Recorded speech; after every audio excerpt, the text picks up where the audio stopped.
हम सभी को पता है कि गांधारी के श्राप के चलते जैसे ही द्वारिका नगरी डूबी, श्री कृष्ण भी अपना देह त्याग दिया। पर क्या आपने कभी सोचा है कि श्री कृष्ण की प्रिय, उनकी दिल की सबसे करीब राधा रानी की मृत्यु कैसे हुई? आखिर उनकी अंतिम इच्छा क्या थी और उन्होंने श्री कृष्ण से ऐसा क्या मांग डाला जो आज भी चर्चा का विषय है? यह एक ऐसी प्रेम कहानी है जो समय से भी परे है। यह वो बंधन है जो तन से नहीं आत्माओं से जुड़ा है। तो दोस्तों, आज हम जानेंगे राधा रानी की मृत्यु का असली रहस्य और उनकी अंतिम इच्छा की अनसुनी मगर रोचक कथा जो आपको हैरान कर देगी। आज की वीडियो अत्यंत ही ज्ञानपूर्वक और प्रेरणादायक है, इसलिए इस कथा और इस रहस्य को समझने के लिए वीडियो को पूरा जरूर देखें, क्योंकि इस कथा को पूरा सुनने से आपका जीवन सफल हो जाएगा। तो चलिए इस रहस्यमय कथा को शुरू करते हैं। लेकिन उससे पहले अगर आप चैनल पर नए हो तो वीडियो को लाइक करके चैनल को सब्सक्राइब जरूर कर ले और कमेंट में लिखे राधे राधे। बरसाने की वो पुरानी पगडंडिया जहाँ पर कभी श्री कृष्ण अपनी लीलाएं किया करते थे, आज भी वहाँ एक गूंज बाकी थी, प्रेम की, हंसी की, बांसुरी की और उस दुख की जिसने युगों से प्रेमियों को जिंदा रखा है। पर इस कहानी की शुरुआत ना तो बरसाने की उन गलियों से होती है और ना ही वृंदावन से। इस कथा की शुरुआत होती है एक कुंज से, जहाँ रुद्ध हो चुकी राधा अपने अंतिम समय की प्रतीक्षा कर रही थी। अब वह पुरानी वाली राधा नहीं रही, अब वह रुद्ध हो चुकी थी। उनका शरीर झुक चुका था, लेकिन आज भी उनका हृदय उसी किशोरी राधा का था जो केवल श्री कृष्ण के लिए धड़कता था। उनके चेहरे पर झुर्रियां आ चुकी थी, लेकिन आज भी जब कोई बांसुरी बजाता तो उनके चेहरे पर रौनक आ जाती, एक हंसी छा जाती, मानो पुरानी यादें ताजा हो गई हो। कृष्ण जब मथुरा छोड़कर चले गए तब उनके वियोग में राधा ने ना तो किसी से विवाह किया और ना ही कहीं आश्रम लिया। वे अकेले वृंदावन के एकांत कुंज में रहने लगी। उनका दिनचर्या हर दिन सामान्य रहता था। वे सूर्योदय के साथ उठती और यमुना के तट पर जाकर जल अर्पण करती, जिसके पश्चात वे वापस कुटिया में लौट जाती और दिन भर श्री कृष्ण के आने का इंतजार करती, मानो उन्हें पूरा विश्वास हो कि श्री कृष्ण एक दिन उनसे मिलने जरूर आएंगे। गांव वाले राधा को साध्वी समझते थे, उन्हें उनके बारे में कुछ नहीं पता था। वे नहीं जानते थे कि वह कौन है और कहां से आई है, पर सबको यह बात पता थी कि वह जो भी हो वह अपना सब कुछ केवल और केवल श्री कृष्ण को मानती है। एक दिन राधा अपनी दैनिक दिनचर्या के तहत यमुना के तट पर जल अर्पण कर रही थी। तभी उन्होंने अचानक आसमान की ओर देखा। हवा में सन्नाटा छा गया और उनके हृदय में एक कंपनी सी दौड़ गई, मानो पूरा ब्रह्मांड उन्हें कुछ कहना चाह रहा हो। और उसी दिन शाम को वे अपनी कुटिया के बाहर तुलसी के पौधे के पास बैठ गई और उन्हें प्रणाम करते हुए कहा कि अब मेरे जाने का समय आ गया है, पर मैं यूं ही नहीं जाऊंगी। मैं तब तक नहीं जाऊंगी जब तक स्वयं श्री कृष्ण मुझे विदा ना करे। राधा ने कहा कि मैं अपना देह तभी त्यागूंगी जब श्री कृष्ण अपने साक्षात रूप में मेरे सामने आएंगे और प्रेम से मेरा नाम पुकारेंगे। राधे, उनकी यह इच्छा सुनकर गांव वाले चौंक गए और सोच में पड़ गए कि आखिर इतने बड़े राजा इस वृद्ध महिला से मिलने क्यों आएंगे। पर किसी ने भी राधा की भक्ति पर संदेह नहीं किया, क्योंकि उन्होंने जीवन भर सिर्फ प्रेम की परिभाषा को जिया था। उनके मन में श्री कृष्ण का अद्भुत प्रेम था और दूसरी तरफ द्वारिका में बैठे श्री कृष्ण, जिनके पास सब कुछ था, पर फिर भी उनका दिल आज सुनापन झेल रहा था। कहते हैं ना कि सब कुछ पाकर भी आदमी के पास कुछ नहीं होता। आज भी श्री कृष्ण की हालत भी वैसी थी, लेकिन उन्हें अब अंदर से खिंचाव सा महसूस हो रहा था। उन्होंने अपनी आंखें बंद की और राधे की पुकार उनके कानों में गूंज पड़ी। इस पल श्री कृष्ण की आंखों में आंसू थे पर हृदय में सुकून। उन्होंने तुरंत सब कुछ छोड़कर उसी पल एकांत कुंज की ओर प्रस्थान किया, जहाँ राधा रानी उनका इंतजार कर रही थी। जब श्री कृष्ण वहां पहुंचे तो राधा की कुटिया के बाहर तुलसी की पेड़ के पास बैठी हुई थी। उनकी आंखें बंद थी और वे ध्यान में लीन थी। कृष्ण ने धीरे से कहा, राधे। यह शब्द सुनकर राधा की आंखें खुली और उनके चेहरे पर एक चमक छा गई। उनकी आंखों में वह प्रेम था जो ना कहा जा सकता था और ना ही छिपाया जा सकता था। राधा मुस्कुराई और श्री कृष्ण से कहा, प्रभु, अब मेरे जाने का समय आ गया है। अब मेरी आत्मा केवल विश्राम चाहती है। यह सुनकर श्री कृष्ण ने राधा का हाथ थाम लिया। अब राधा की सांसें धीरे धीरे धीमी होने लगी और उन्होंने वह तुलसी के पेड़ के नीचे अपने प्राण त्याग दिए। किंतु यह अंत नहीं था। इसी पल वह रहस्य ने जन्म लिया जिसे सुनकर आप चौंक जाएंगे। राधा की आत्मा को तो मोक्ष मिल गया, पर उनके आखिरी शब्द अब भी श्री कृष्ण के कानों में गूंज रहे थे। राधा ने अपने अंतिम पलों में कहा था, प्रभु, जब इस धरती से प्रेम का अर्थ मिटने लगेगा तब मैं फिर लौटूंगी।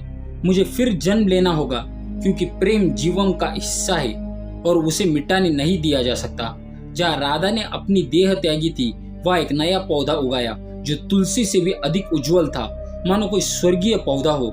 गांव के लोग उसे राधा वृक्ष के नाम से पुकारने लगे और वह पूजा पाठ करने लगे।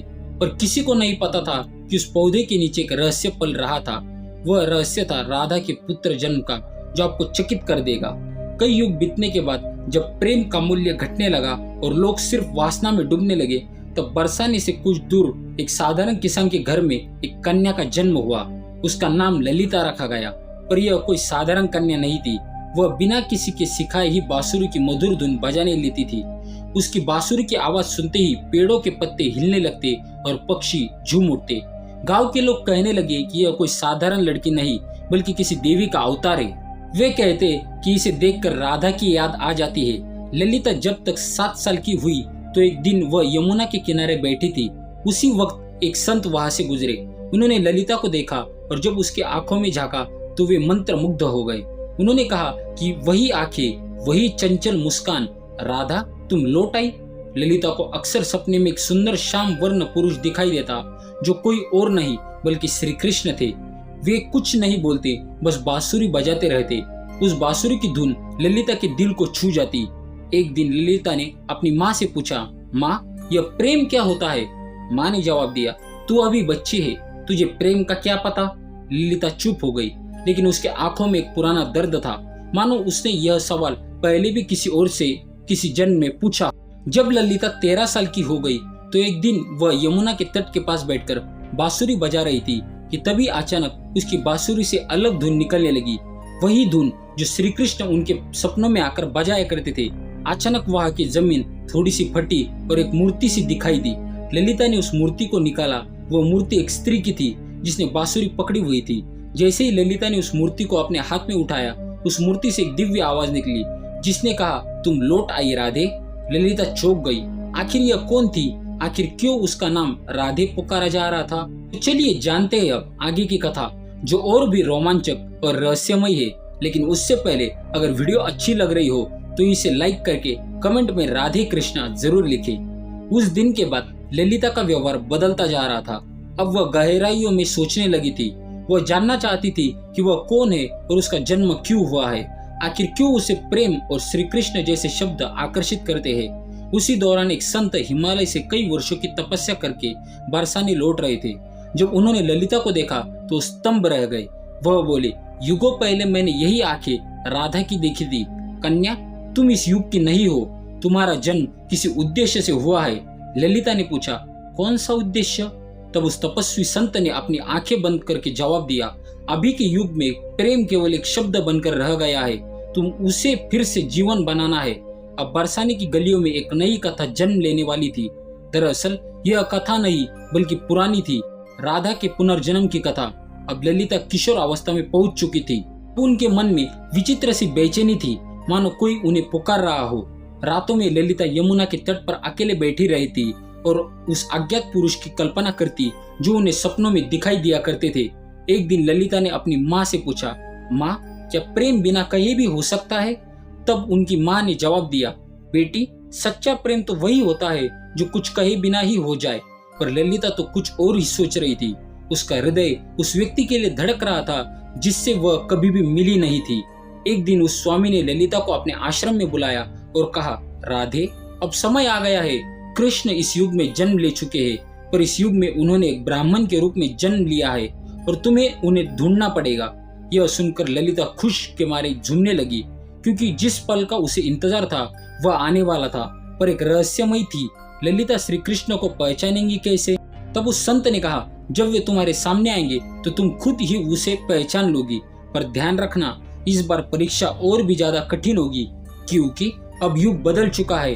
अब तुम्हारा प्रेम व्यक्तिगत नहीं रहा, बल्कि अब तुम्हें लोगों और समाज का सामना करते हुए पूरे संसार को प्रेम का अर्थ समझाना होगा। श्री कृष्ण पुनर्जन्म ले चुके थे और एक नवयुवक के साधु के रूप में थे, जिनका नाम अनंतानंद था, जो लोगों को उपदेश दिया करते थे। पर कोई नहीं जानता था कि असल में अनंतानंद है कौन।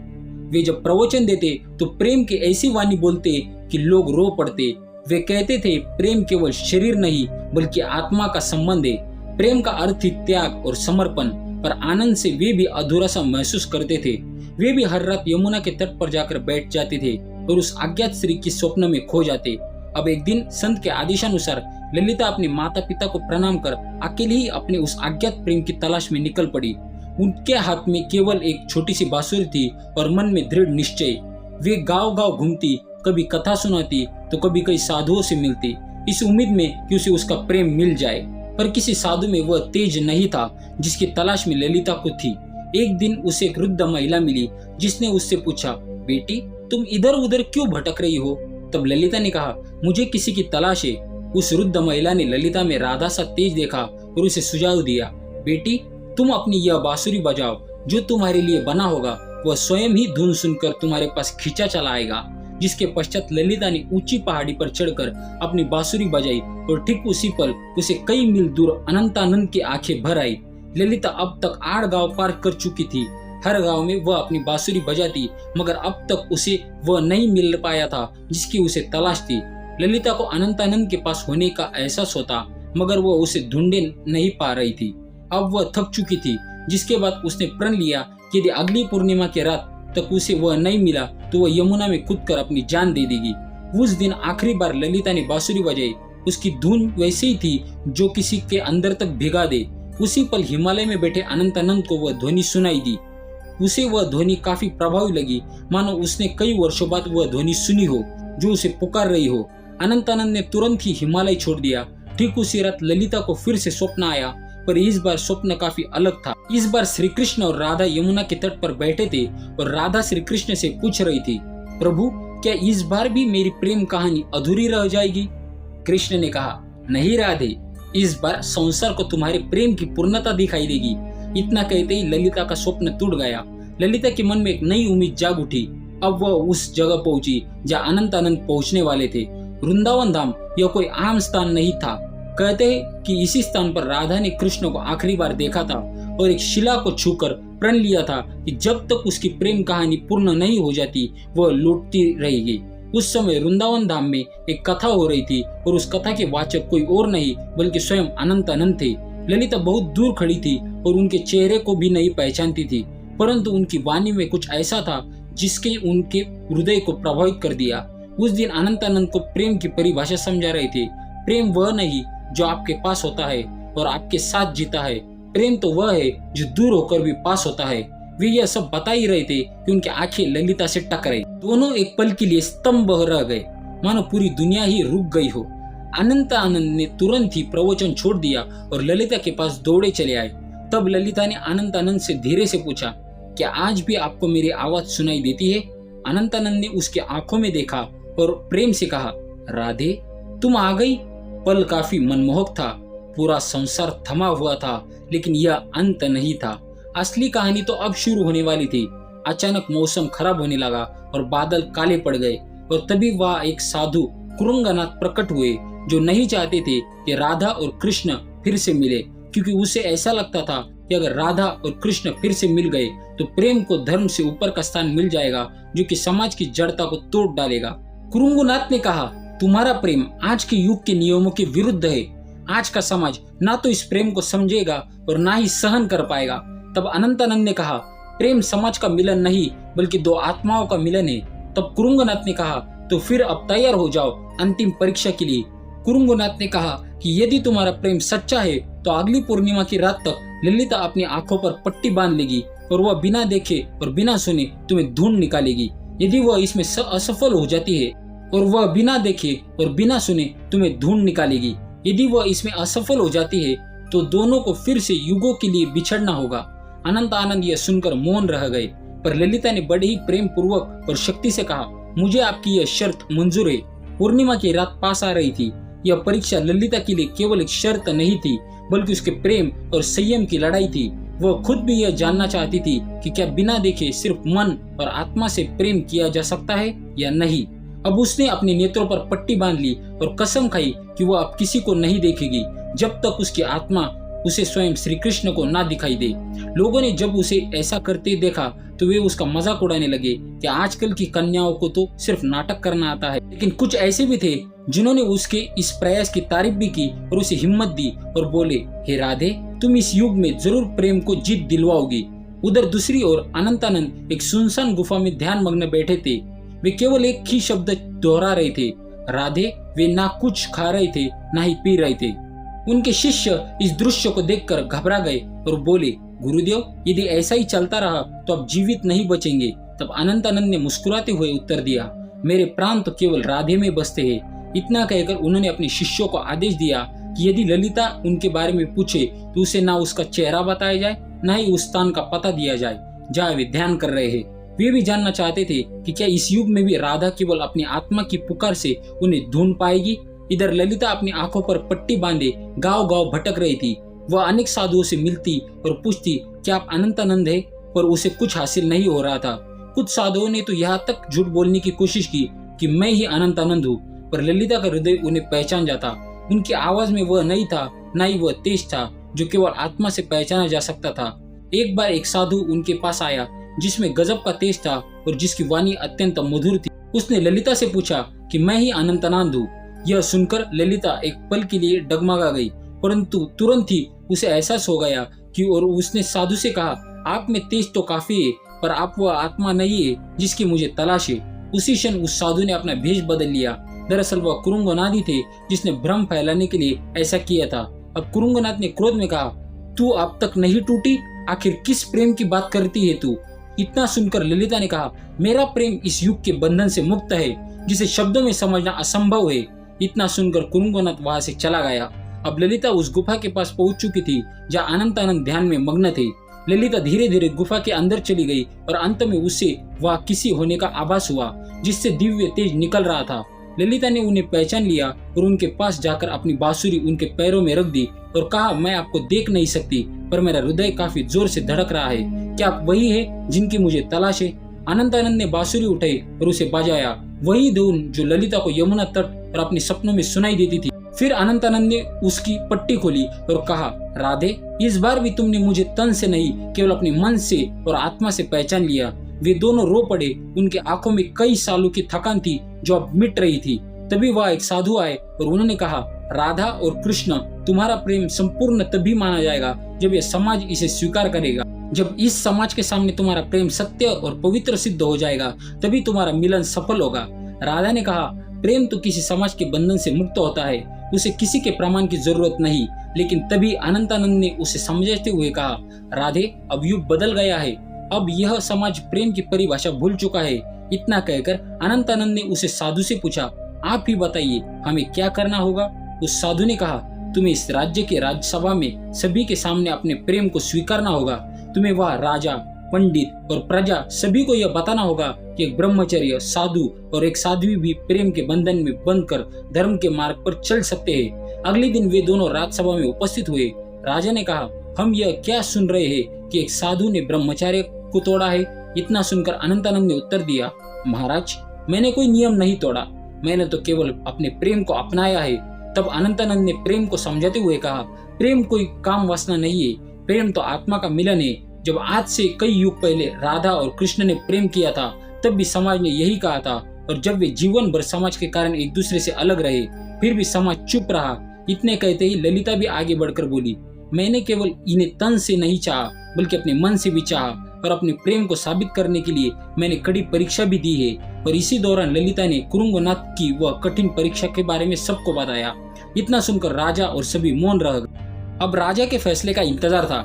राजा ने कहा, जब मैं छोटा था तब मेरी माँ मुझे राधा और कृष्ण की अमर प्रेम कहानी सुनाया करती थी, और जब मैं उनसे पूछता कि आखिर उन्होंने विवाह क्यों नहीं किया तो मेरी माता चुप रह जाती।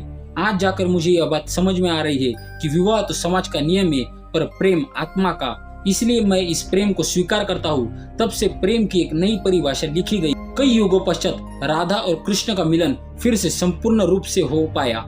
दोस्तों, अब हमारी कथा यहीं पर समाप्त होती है, लेकिन अगर आपको यह कथा अच्छी लगी हो तो कृपया करके वीडियो को लाइक करें और चैनल को सब्सक्राइब कर ले। यह आपके लिए तो एक पल का काम है, पर इससे हमारी काफी मदद हो जाएगी। और जाने से पहले कमेंट सेक्शन में जय श्री राधे कृष्ण अवश्य लिखिएगा। धन्यवाद। जय हिंद, वंदे मातरम।